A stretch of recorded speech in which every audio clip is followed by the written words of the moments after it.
മറ്റു പല മേഖലകളിലും ഫേമസ് ആയവർ പിന്നീട് വന്ന് സിനിമയിൽ അഭിനയിക്കാറുണ്ട്. അത്തരം ചില ഫേമസ് ആയ വ്യക്തികളെ കുറിച്ചാണ് നമ്മൾ ഈ വീഡിയോയിൽ പറയാൻ പോകുന്നത്.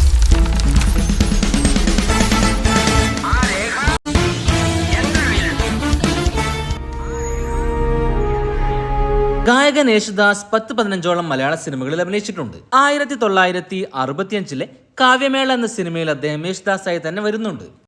അടുത്തതായി ശ്രീ യേശുദാസ് പാടുന്നതാണ് 66 കായംകുളം കൊച്ചുണ്ണി എന്ന സിനിമയിൽ കാദർ എന്നൊരു കഥാപാത്രത്തെയാണ് യേശുദാസ് അവതരിപ്പിച്ചത്. സന്തോഷം ഞമ്മക്കുണ്ട്, പക്ഷേ പോകാനെ കൊണ്ട് ഞമ്മക്ക് മനസ്സ് വരണില്ല. എന്നാ പിന്നെ ഇവിടെ നിന്നോളി. 60കളിലും 70കളിലും അദ്ദേഹം ഒരുപാട് സിനിമയിൽ അഭിനയിച്ചിട്ടുണ്ട്. 1981 പ്രേം നസീർ ചിത്രമായ പാതിരാ സൂര്യനിലും അദ്ദേഹത്തെ കാണാം. അതേ സിനിമയിൽ തന്നെയായിരുന്നു നടി കൽപ്പന ചൈൽഡ് ആർട്ടിസ്റ്റ് ആയിട്ടല്ലാതെ ആദ്യമായി അഭിനയിച്ചതും. ജോളി, നീ പോകുന്നിടത്തല്ല അയാൾ വരുന്നു, അത് അയാൾ പോകുന്നിടത്തല്ല നീ പിന്നാലെ ചെല്ലുന്നു. യേശുദാസിനെ പോലെ തന്നെ ഗായകൻ MG ശ്രീകുമാറും സിനിമയിൽ അഭിനയിച്ചിട്ടുണ്ട്. 1999 കലാഭവൻ മണി ചിത്രമായ മൈ ഡിയർ കരടിയിൽ ഒരു അധ്യാപകന്റെ റോളിലാണ് അദ്ദേഹം വരുന്നത്. 1947 ഇന്ത്യ സ്വതന്ത്രമാകുമ്പോൾ ആ ഒരു വാർത്ത ജനങ്ങളെ അറിയിച്ചത് ഓൾ ഇന്ത്യ റേഡിയോയിലൂടെയാണ്. The eve of India's independence, on the midnight of the 14th and 15th of August 19... all ഇന്ത്യയിൽ അന്ന് വാർത്ത വായിച്ച വ്യക്തി പിന്നീട് സൗത്ത് ഇന്ത്യയിൽ അറിയപ്പെടുന്ന ഒരു നടനായി മാറി. ചിത്രം സിനിമയിൽ നായികയുടെ അച്ഛനായി അഭിനയിച്ച പൂർണ്ണം വിശ്വനാഥൻ എന്ന നടനായിരുന്നു ഇന്ത്യ സ്വതന്ത്രമായെന്ന വാർത്ത ഓൾ ഇന്ത്യ റേഡിയോയിലൂടെ ആദ്യമായി ജനങ്ങളെ അറിയിച്ചത്. മുൻ മുഖ്യമന്ത്രി VS അച്യുതാനന്ദൻ 2016 ജീവൻദാസ് സംവിധാനം ചെയ്ത ക്യാമ്പസ് ഡയറി എന്ന ചിത്രത്തിലാണ് VS അഭിനയിച്ചത്. ഒരു ഗ്രാമത്തിലെ കുടിവെള്ളത്തിന് വേണ്ടി സമരം ചെയ്യുന്ന ഒരു പറ്റം യുവാക്കളുടെ കഥയായിരുന്നു ചിത്രത്തിൽ. ആ ഒരു സമരത്തിന് വരുന്ന VS അച്യുതാനന്ദൻ തന്നെയായിട്ടാണ് ചിത്രത്തിൽ VS അഭിനയിച്ചത്.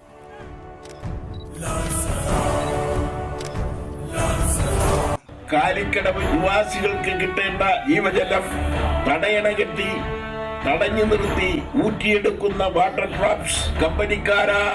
ബേപ്പൂർ സുൽത്താൻ വൈക്കം മുഹമ്മദ് ബഷീർ. പ്രശസ്ത എഴുത്തുകാരനായ ബഷീറിന് സിനിമയുമായി അടുത്ത ബന്ധമാണുള്ളത്. അദ്ദേഹത്തിന്റെ ഒരുപാട് കഥകൾ സിനിമയായിട്ടുണ്ട്. ബാല്യകാല സഖി, ഭാർഗവി നിലയം, നീലവെളിച്ചം തുടങ്ങിയ സിനിമകൾക്ക് തിരക്കഥയും സംഭാഷണവും അദ്ദേഹം തന്നെയാണ് എഴുതിയത്. ശേഖര ചേച്ചി സംസാരിക്കരുത്, വിശ്രമിക്കൂ. ഞാൻ ഇടയ്ക്കിടയ്ക്ക് വരാം. ശബരി വന്നാ പറയൂ എന്നെ ഒന്ന് വിളിക്കണമെന്ന്. ഞാൻ വരട്ടെ. അദ്ദേഹം സിനിമയിൽ അഭിനയിച്ചത് ഈ ഒരു സീനിൽ മാത്രമാണ്. 1988 AT അബു സംവിധാനം ചെയ്ത് ജയറാം, ശോഭന, പ്രേം നസീർ, ജയഭാരതി തുടങ്ങിയവർ അഭിനയിച്ച് പുറത്തിറങ്ങിയ ധ്വനി എന്ന സിനിമയിലായിരുന്നു ആ ഒരു രംഗം.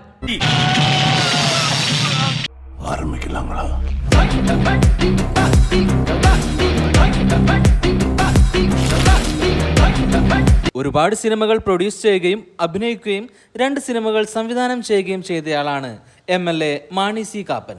1995 അദ്ദേഹം പ്രൊഡ്യൂസ് ചെയ്ത ജയറാം ചിത്രമായ കുസൃതിക്കാറ്റിൽ ഒരു പ്രധാന വേഷം അദ്ദേഹം കൈകാര്യം ചെയ്തിരുന്നു. അതേ വർഷം തന്നെ അദ്ദേഹം പ്രൊഡ്യൂസ് ചെയ്ത മംഗലം വീട്ടിൽ മാനസേശ്വരി ഗുപ്ത എന്ന ജയറാം ചിത്രത്തിലും അദ്ദേഹം ഒരു കഥാപാത്രത്തെ അവതരിപ്പിച്ചു. മൂത്തളിന് ഇഷ്ടപ്പെട്ട ഒരു കാര്യം പറഞ്ഞാൽ അത് ഈ ഗോവിന്ദൻകുട്ടി സാധിപ്പിച്ചു തരും. ഫ്രണ്ട്സ് സിനിമയിലും നമുക്ക് അദ്ദേഹത്തെ കാണാം.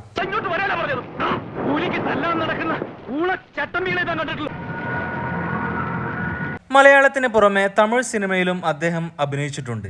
2001 ഷാജി കൈലാസിന്റെ ആദ്യ തമിഴ് ചിത്രമായ വാഞ്ചിനാഥൻ എന്ന സിനിമയിലായിരുന്നു അദ്ദേഹം അഭിനയിച്ചത്.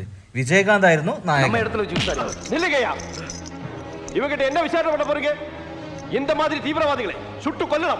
മാന്നാർ മത്തായി സ്പീക്കിങ്ങിന് പുറമെ മറ്റൊരു സിനിമയും അദ്ദേഹം സംവിധാനം ചെയ്തിട്ടുണ്ട്.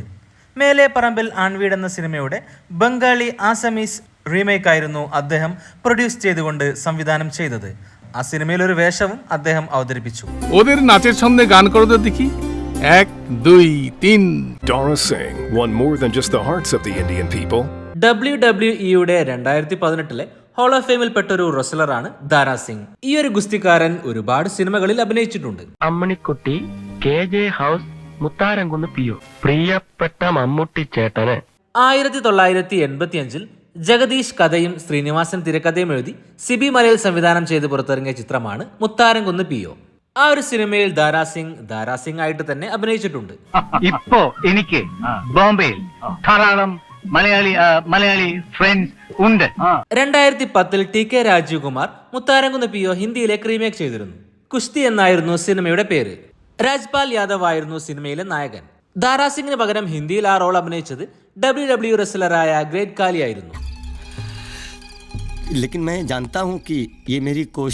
മുൻ മന്ത്രി മഞ്ഞളാം കുഴി അലി കിങ് ഒരു അഭിഭാഷകന്റെ കേസ് സ്റ്റോറി ധ്വനി പോലെയുള്ള ഒരുപാട് സിനിമകൾ നിർമ്മിച്ച ഒരു പ്രൊഡ്യൂസർ കൂടിയാണ് മഞ്ഞളാം കുഴി അലി. 1990 അദ്ദേഹം നിർമ്മിച്ച ജയറാം, പാർവതി, തിലകൻ, ഗീത എന്നിവർ അഭിനയിച്ച് പുറത്തിറങ്ങിയ രാധാ മാധവം എന്ന സിനിമയിൽ ഒരു റോളിൽ അദ്ദേഹം പ്രത്യക്ഷപ്പെട്ടിരുന്നു. അല്ലെങ്കിൽ ഈ നായന്മാരെവിടെ ചെന്നാലും വേണ്ട സ്മാർട്ട് കളിക്കണ്ട. ഇതൊക്കെ പിന്നീട് ചെയ്യേണ്ട കാര്യങ്ങളല്ലേ. മതി, ഞാൻ പറഞ്ഞില്ലേ എന്തിനത്ര തിരക്ക്. ഇഷ്ടപ്പെട്ടില്ലെങ്കിൽ ഇനി എത്ര വേണമെങ്കിലും വരയ്ക്കാം. സാറിന്റെ പുസ്തകത്തിന് ഒരു കവർ വരയ്ക്കാൻ പറ്റുന്നത് എന്റെ ഭാഗ്യം. Cricketer S. ശ്രീശാന്ത് 2005 മുതൽ 2011 വരെയാണ് ശ്രീശാന്ത് ഇന്ത്യക്ക് വേണ്ടി കളിച്ചത്. 5ഓളം സിനിമകളിൽ അദ്ദേഹം അഭിനയിച്ചിട്ടുണ്ട്. 2015 സുരേഷ് ഗോവിന്ദ് സംവിധാനം ചെയ്ത ടീം 5 എന്ന സിനിമയിൽ നായകനായിട്ടാണ് ശ്രീശാന്ത് അഭിനയിച്ചത്. നിക്കി ഗൽറാണിയായിരുന്നു നായിക. ബൈക്ക് സ്റ്റണ്ട് എന്ന് പറഞ്ഞ ഒരു അഡ്വഞ്ചർ സ്പോട്ടാണ്.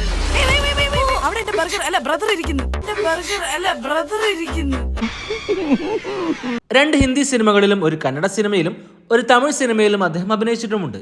സിനിമകളിൽ മുഖം കാണിച്ച മറ്റൊരു രാഷ്ട്രീയ പ്രവർത്തകനാണ് മുൻ മന്ത്രി ജോസ് തെറ്റയിൽ. 2011 T. ദീപേഷ് സംവിധാനം ചെയ്ത നഗരം എന്ന സിനിമയിൽ ഒരു ജഡ്ജിയുടെ കഥാപാത്രത്തെയാണ് അദ്ദേഹം അവതരിപ്പിച്ചത്. പ്രതിക്ക് കൂടുതലായി എന്തെങ്കിലും ബോധിപ്പിക്കാനുണ്ടോ? അതേ വർഷം തന്നെ മഹാദേവൻ സംവിധാനം ചെയ്ത കാണാക്കൊമ്പത്ത് എന്ന സിനിമയിലും അദ്ദേഹത്തെ കാണാം.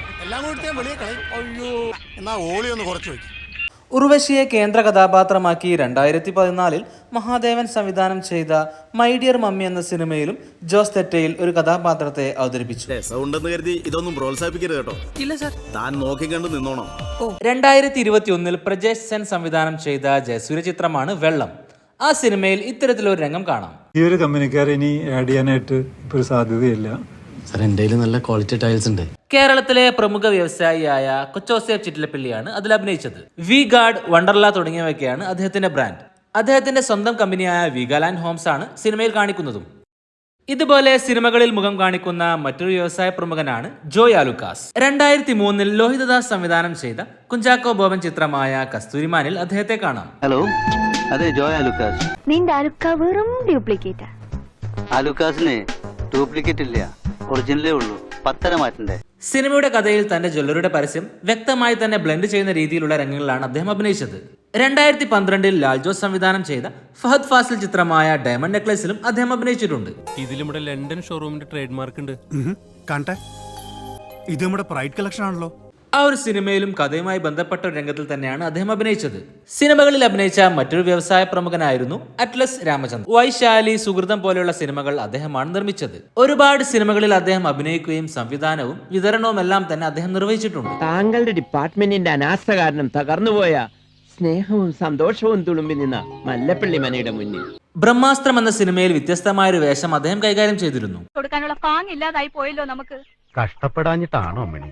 അറബി കഥാ സിനിമയിലെ അദ്ദേഹത്തിന്റെ വേഷവും പ്രശസ്തമായിരുന്നു. എന്നും ഓർക്കപ്പെടുന്ന ഒരു കോമഡി രംഗമാണ് ടു ഹരിയർ നഗർ എന്ന സിനിമയിൽ അദ്ദേഹം അഭിനയിച്ചത്. അറ്റ്ലസ് രാമചന്ദ്രൻ, ജനകോടികളുടെ വിശ്വസ്ത സ്ഥാപനം. ഫേമസ് ആയ ചില ആൾക്കാരെ സിനിമയിൽ, കഥയിൽ, ടിവിയിലോ മറ്റു സിനിമയിലൊക്കെ ആയിട്ട് കാണിക്കാറുണ്ട്. അങ്ങനെയുള്ളവരെ കുറിച്ച് നമ്മൾ പറയുന്നില്ല. ഫോർ എക്സാമ്പിൾ പറയുകയാണെങ്കിൽ നരേന്ദ്രമോദിയുടെ നോട്ട് നിരോധനം ഒരുപാട് സിനിമകളിൽ കാണിച്ചിട്ടുണ്ട്. 2016 की रात्रि को 12 बजे से അതുപോലെ തന്നെ മുഖ്യമന്ത്രി പിണറായി വിജയനെയും മറ്റു രാഷ്ട്രീയക്കാരെയും എല്ലാം തന്നെ സിനിമയിൽ, ടിവിയിൽ കാണുന്നതായിട്ട് കാണിക്കാറുണ്ട്. എന്നാൽ വിജയ് ചിത്രമായ ഗോട്ടിൽ മഹേന്ദ്ര സിംഗ് ധോണിയെ കാണിക്കുന്നത് അത്തരത്തിലല്ല. യഥാർത്ഥ വീഡിയോസ് ഉപയോഗിച്ചുകൊണ്ട് ആ സിനിമയിൽ ധോണിയുടെ ഒരു ക്യാമിയോ തന്നെ കാണിക്കുന്നുണ്ട്. യഥാർത്ഥത്തിൽ ഒരു മാച്ചിനിടയിൽ ധോണി ബാറ്റിംഗിനായി വരുമ്പോൾ പ്ലേ ചെയ്ത പടേപ്പ മ്യൂസിക് തന്നെയാണ് സിനിമയിലും ഉപയോഗിച്ചത്.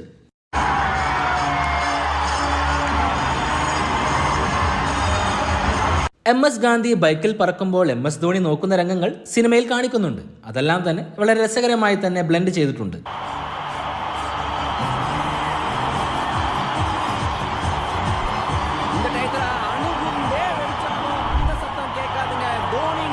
പ്രശസ്ത MP രാജ്മോഹൻ ഉണ്ണിത്താൻ ഒരുപാട് സിനിമകളിൽ രാജ്മോഹൻ ഉണ്ണിത്താൻ പല കഥാപാത്രങ്ങളെയും അവതരിപ്പിച്ചിട്ടുണ്ട്. 2005 ഷാജി കൈലാസ് സംവിധാനം ചെയ്ത സുരേഷ് ഗോപി ചിത്രമായ ദി ടൈഗറിൽ അദ്ദേഹത്തെ കാണാം. പറഞ്ഞൊതുക്കി കൺവിൻസ് ചെയ്തൊന്ന് ശാന്തരാക്കണം. ശ്രമിക്കാം സർ. ശ്രമിച്ചാ പോരാ, നടക്കണം, നടക്കും. ശക്തമായ ഡയലോഗ് പറഞ്ഞ് കയ്യടി വാങ്ങിക്കാൻ തനിക്കുള്ള പ്രാഗൽഭ്യം മറ്റാർക്കുണ്ടോ? 2006 പൃഥ്വിരാജ് ചിത്രം വാസ്തവത്തിലും അദ്ദേഹം ഒരു കഥാപാത്രത്തെ അവതരിപ്പിച്ചിരുന്നു. ഈ മന്ത്രിസഭയുടെ നയമല്ലത്. നോൺസെൻസ്. 4 പത്രക്കാരെ ഒരു മൈക്കും കിട്ടിയാൽ എന്തും പറയാമെന്നോ? മന്ത്രിസഭയുടെ ഒരു പ്രവർത്തന അജണ്ട. എന്ത് അസംബന്ധമാണ് താൻ എഴുന്നള്ളിച്ചത്? സർ, അതേ വർഷം തന്നെ ബൽറാം വേഴ്സസ് താരാദാസ് എന്ന സിനിമയിലും അദ്ദേഹം അഭിനയിച്ചിരുന്നു. അവളുണ്ടല്ലോ സുപ്രിയ, അവൾ അകത്ത് കിടക്കും. ജീവിതകാലം മുഴുവൻ ജയിലിൽ കിടക്കും. അതിനപ്പുറം ചെയ്യാൻ പറ്റില്ല. 2009 ബ്ലാക്ക് ഡാലിയ, കാഞ്ചീപുരത്തെ കല്യാണം എന്നീ സിനിമകളിലും അദ്ദേഹം അഭിനയിച്ചു. DIG മുന്നിട്ട് നിന്ന് അയാളെ ബലമായിട്ട് മോചിപ്പിച്ചതും ഒട്ടും ശരിയായില്ല. അതും ഒരു ജനപ്രതിനിധി കൂടെയുള്ള. യാർക്കും തെരിയാമോ നടുരാത്രിയിലെ തപ്പിച്ചോട പാക്കിരിയാ ഉസിരോടെ വിടമാട്ടെ തെരിയുമാ. ബാബുരാജ്, രഞ്ജിനി എന്നിവർ അഭിനയിച്ച് 2013 പുറത്തിറങ്ങിയ എൻട്രി എന്ന സിനിമയിൽ ഒരു പോലീസ് കഥാപാത്രത്തെയാണ് രാജ്മോഹൻ ഉണ്ണിത്താൻ അവതരിപ്പിച്ചത്. എത്രയും പെട്ടെന്ന് എല്ലാ പ്രതികളെയും നിർത്തടോ. ഈ കേസിന്റെ തുടർന്നുള്ള അന്വേഷണത്തിന് ജോണേ, തനിക്ക് പിന്നീട് ദുഃഖിക്കേണ്ടി വരും.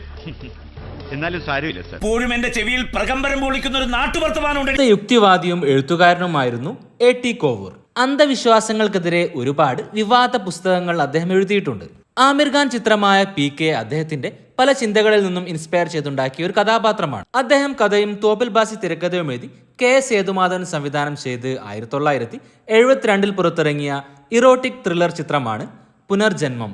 ഇന്ത്യയിലെ ആദ്യത്തെ ഇറോട്ടിക് സൈക്കിക് ത്രില്ലർ എന്നാണ് ഈ സിനിമയെ വിശേഷിപ്പിക്കാറ്. പ്രേം നസീർ, ജയഭാരതി എന്നിവരായിരുന്നു കേന്ദ്ര കഥാപാത്രങ്ങളെ അവതരിപ്പിച്ചത്. ആ ഒരു സിനിമയിൽ ഏറ്റവും പ്രധാനപ്പെട്ട ഒരു രംഗത്ത് A.T. കോവൂർ ഒരു ഡോക്ടറായി അഭിനയിച്ചിട്ടുണ്ട്. കോംപ്ലക്സ് എന്ന് പറയുന്ന ഒരു മാനസിക രോഗമാണ്. പുനർജന്മത്തെക്കുറിച്ചുള്ള ഒരു സൈക്കോളജിക്കൽ അപ്രോച്ചാണ് സിനിമ പറയുന്നത്. ലോകേഷ് കനകരാജ് സംവിധാനം ചെയ്ത കമൽ ഹാസൻ ചിത്രമാണ് വിക്രം. ആ സിനിമയിലെ ഒരു രംഗമാണിത്. ആട്ടെ അർത്ഥമാമയ്യ ശരി ചെയ്യാം.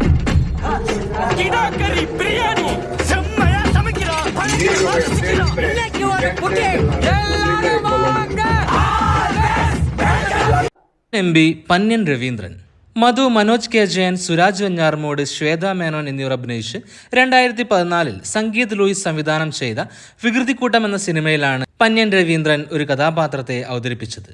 ഒരു കോളേജ് പ്രൊഫസറുടെ റോളായിരുന്നു അദ്ദേഹം ചെയ്തത്. എന്തു പറ്റി? താൻ ആരെങ്കിലും പ്രേമിച്ചോ? അവൾ പറന്നുപോയിട്ടുണ്ടാവും. എന്റെ അനുഭവമാണ് പറഞ്ഞത്. ഉപേക്ഷിച്ച് പരായതനായി പോവുകയല്ല വേണ്ടത്. മൈ ഡിയർ കുട്ടിച്ചാത്തൻ സിനിമ ആരംഭിക്കുമ്പോൾ 1984 കേരള നിയമസഭാ അംഗങ്ങളുടെ മുന്നിൽ ചിത്രം പ്രദർശിപ്പിക്കുന്ന രംഗങ്ങൾ കാണിച്ചിരുന്നു. K. കരുണാകരൻ അടക്കമുള്ള ഒരുപാട് രാഷ്ട്രീയക്കാരെ അവിടെ നമുക്ക് കാണാം. മലയാളത്തിലെ സാങ്കേതിക വിദഗ്ധന്മാരുടെയും ഒരു വൻപിച്ച ഇന്ന് നിയമസഭയിൽ തന്നെ കുട്ടിച്ചാത്തൻ പരാമർശം. 1985 പ്രേം നസീർ ചിത്രം മുഖ്യമന്ത്രി എന്ന സിനിമയിൽ ഒരു രംഗത്ത് ഒരുപാട് രാഷ്ട്രീയക്കാരെ കാണിക്കുന്നുണ്ട്. KM മാണിയും R. ബാലകൃഷ്ണപിള്ളയും ആ രംഗത്തുണ്ട്.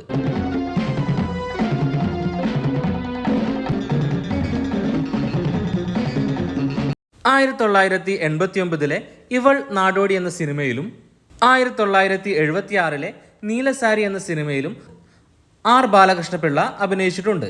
1980 K.S. ശിവദാസ് സംവിധാനം ചെയ്ത വെടിക്കെട്ട് എന്ന സിനിമയിലും R. ബാലകൃഷ്ണപിള്ളയെ ഒരു രംഗത്ത് കാണാം.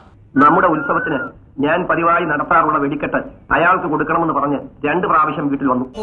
ഒരുപാട് സിനിമകളിൽ അതിഥി വേഷങ്ങളിലെത്തിയ മറ്റൊരു രാഷ്ട്രീയ പ്രവർത്തകനാണ് മുൻ MLA PC ജോർജ്. 2007 വിനയൻ സംവിധാനം ചെയ്ത് ഇന്ദ്രജിത്ത്, ജയസൂര്യ എന്നിവർ അഭിനയിച്ച് പുറത്തിറങ്ങിയ ഹരീന്ദ്രൻ ഒരു നിഷ്കളങ്കൻ എന്ന സിനിമയിൽ PC ജോർജായി തന്നെ അദ്ദേഹം പ്രത്യക്ഷപ്പെട്ടു. വാർത്താ മാധ്യമങ്ങളിൽ നിന്നും ഞാൻ മനസ്സിലാക്കുന്നത് നമ്മുടെ നീതിപീഠവും നിയമങ്ങളും പരാജയപ്പെടുന്ന ഘട്ടങ്ങളിൽ ചിലപ്പോ ജനം നിയമം കയ്യിലെടുത്തിരിക്കും. 2015 സംഗീത് സംവിധാനം ചെയ്ത എലഞ്ഞിക്കാവ് PO എന്ന സിനിമയിൽ PC ജോർജ് ഒരു കഥാപാത്രത്തെ അവതരിപ്പിച്ചു. മതി, ഇനി അവൻ എന്റെ പേരിൽ ഞെളിയണ്ട.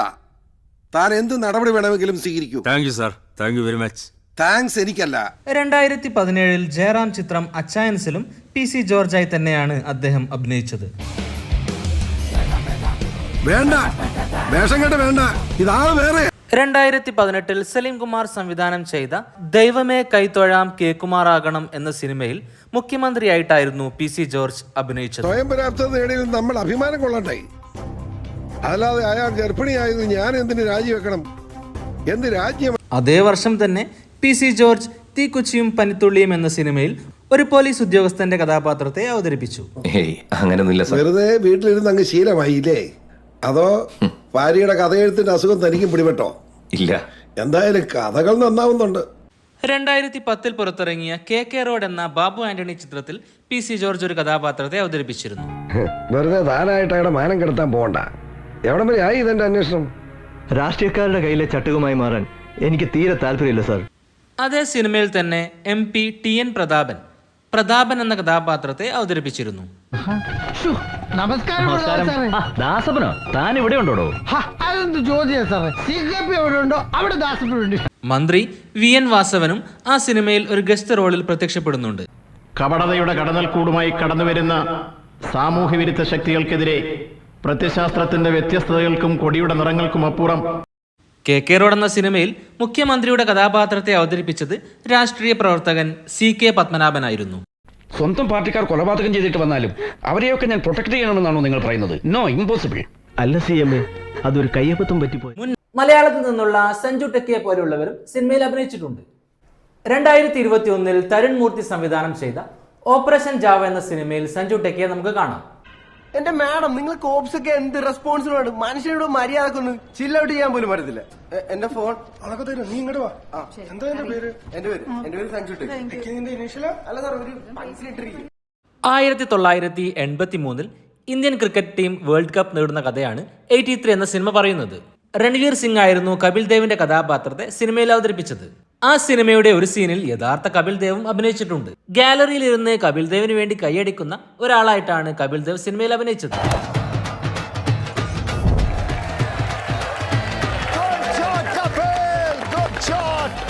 ഇതുപോലെ രസകരമായ കാര്യങ്ങളെ കുറിച്ച് നിങ്ങൾക്കറിയാമെങ്കിൽ അവ കമന്റ് ചെയ്യുമല്ലോ. ചാനൽ സബ്സ്ക്രൈബ് ചെയ്യാതെയാണ് നിങ്ങൾ വീഡിയോ ഇതുവരെ കണ്ടതെങ്കിൽ ചാനൽ സബ്സ്ക്രൈബ് ചെയ്യുന്ന കാര്യം പരിഗണിക്കുമല്ലോ. മറ്റൊരു രസകരമായ വീഡിയോയുമായി വീണ്ടും വരാം. പീസ്.